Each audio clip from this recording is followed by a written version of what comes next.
You're not going to believe this one. A surprising move has just shaken up the NFL, and it's coming straight out of Las Vegas. The Raiders have made a bold new signing that's got everyone talking. But before we jump into the breaking news, make sure to subscribe to the channel, hit like, and press the bell icon so you never miss any updates from the Silver and Black. Alright, let's get to it. The Las Vegas Raiders have officially added a familiar face to their offense. Veteran wide receiver Tyler Lockett is joining the team, reuniting with his former quarterback Geno Smith. It's a move that brings back memories of their explosive chemistry from the Pete Carroll days in Seattle, and Raider Nation is buzzing about what this could mean. Now, Lockett might be 33 years old, but don't let that fool you. He's still one of the smartest route runners in the league, known for his deep ball skills and clutch plays in tight moments. Over his career, he stacked up 4 straight 1,000-yard seasons, proving he knows how to deliver when it matters most.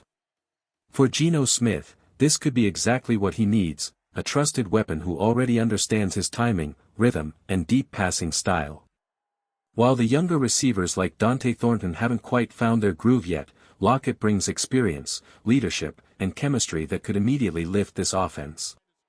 Sure, age might have slowed him down just a step, but his understanding of spacing and defensive reads makes him dangerous even now. He doesn't need to be the fastest guy on the field, he just needs one opening to make the defense pay. This move could give the Raiders the vertical threat they've been missing and help open up plays for stars like Jakobi Meyers underneath.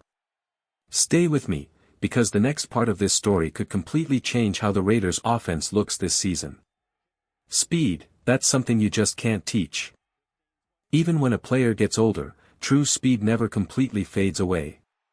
Look at guys like Tyreek Hill, still burning defenses deep, even after all the hits and miles on his legs. Or think about veterans who came in late and still made plays, because when you have that natural burst, you're always a threat. That's exactly what the Raiders have been missing this season, that spark downfield, that one deep threat who can stretch the defense and open everything underneath. Now, remember, this offense was built to attack vertically. Guys like Brock Bowers and Dante Thornton were supposed to be the keys to those explosive plays. But things didn't go as planned. Bowers has been injured most of the year, and Thornton, well, he's still learning the pro game, still finding his rhythm. Without those weapons, the offense just hasn't looked the same. They tried to make it work with Trey Tucker, but that connection hasn't fully clicked either.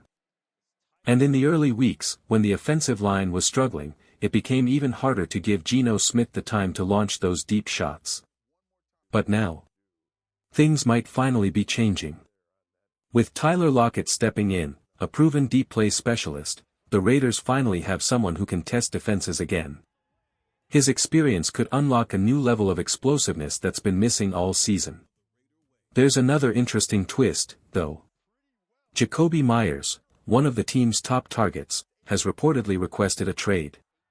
Yet, according to reports, the Raiders plan to keep him anyway. That's a bold move. Because when a player says he doesn't want to be there, most teams move on.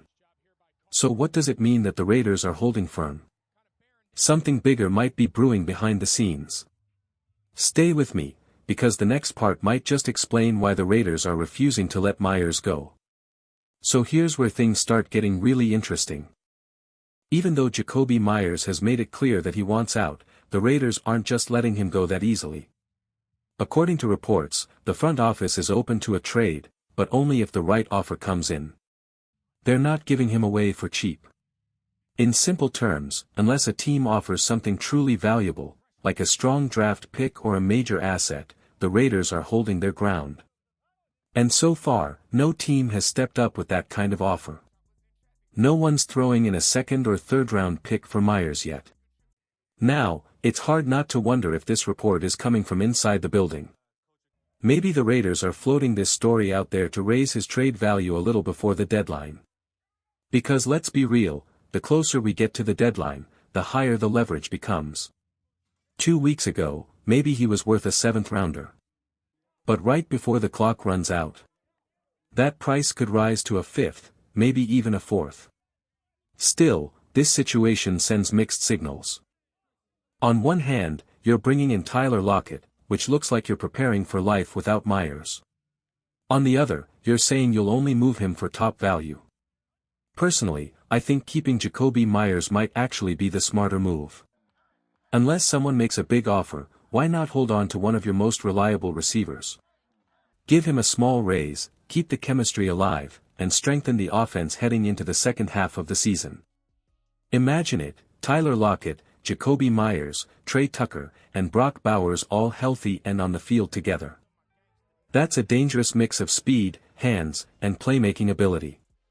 Yes, the Raiders might be sitting around the 6th or 7th spot in the draft order right now, only one game away from the very top, but if this team believes in Antonio Pierce and Geno Smith as their future, then winning games now matters more than chasing draft picks.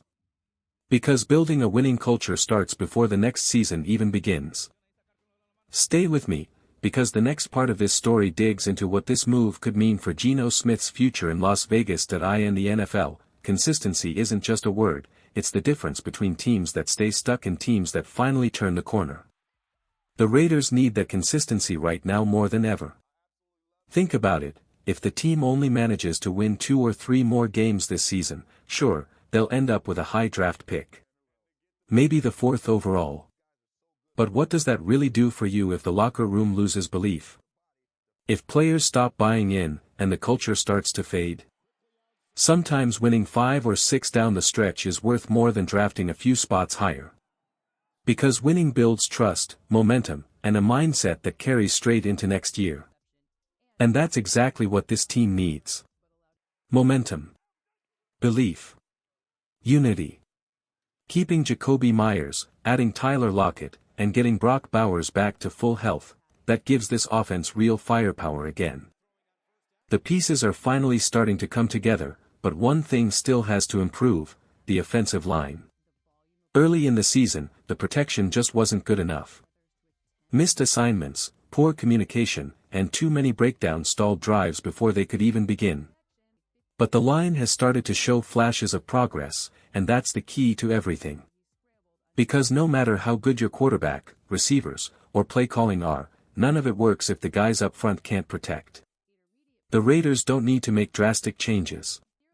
They just need to be steady, disciplined, and consistent every single week. If they can do that, this team has a chance to surprise a lot of people. The final stretch of the season could become a statement, not about rebuilding, but about reigniting. Stay with me, because in the next part, we're going to talk about how this offensive turnaround could shape the Raiders' entire future heading into next year. Now let's shift to a massive update, and this one could shape the Raiders' entire future. NFL insider Jay Glazer, one of the most trusted voices in the game, has dropped some big news about Max Crosby. And Raider Nation, this one matters. Over the past week, several teams around the league reportedly reached out to ask about trading for Crosby. But the Raiders made their stance crystal clear, he's not going anywhere. And now we know why. According to Glazer, not only did the Raiders shut down those trade talks, but Max Crosby himself told the front office he doesn't want to leave. He made it known, he's loyal to the silver and black. There was even one team that called Glazer personally, asking if Crosby might be open to a move. The answer? A flat-out no. Max said he's staying put. And that other team's response says it all, we wish he wasn't so loyal, because we'd love to have him. That kind of loyalty is rare in today's NFL. And it says something powerful about where Crosby's heart is. He doesn't just play for the Raiders, he bleeds for this team. This is exactly the kind of player you build around, not trade away. Because if your plan is to tear everything down, fire coaches, dump veterans, and start another rebuild, then what was the point of bringing in proven leaders like Geno Smith or spending big in the off-season? If you were going to blow it all up, you could have done that months ago. But now, with Crosby locked in, with Lockett arriving, and with key pieces getting healthy, this feels less like a rebuild, and more like the start of a real identity taking shape in Las Vegas. Stay with me, because in the next part, we'll talk about what this decision truly means for the Raiders' leadership, and whether keeping Crosby signals a bigger shift behind the scenes. The truth is, the Raiders have made their intentions clear. They're not tearing things down, they're trying to build something new. This isn't the same old Raiders era anymore. You can feel it, the mindset, the leadership, even the style of football, it's all changing. They've invested, they've reshaped the roster, and they're chasing something bigger. Because if this was about starting over, they could have done that months ago. But instead, they're pushing forward.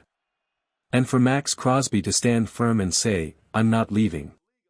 I'm a Raider, and I'm staying right here," that says everything. He's the heart of this team. The kind of player who doesn't just wear the jersey, he lives it. Honestly, I wouldn't be surprised if Crosby finishes his entire career in silver and black.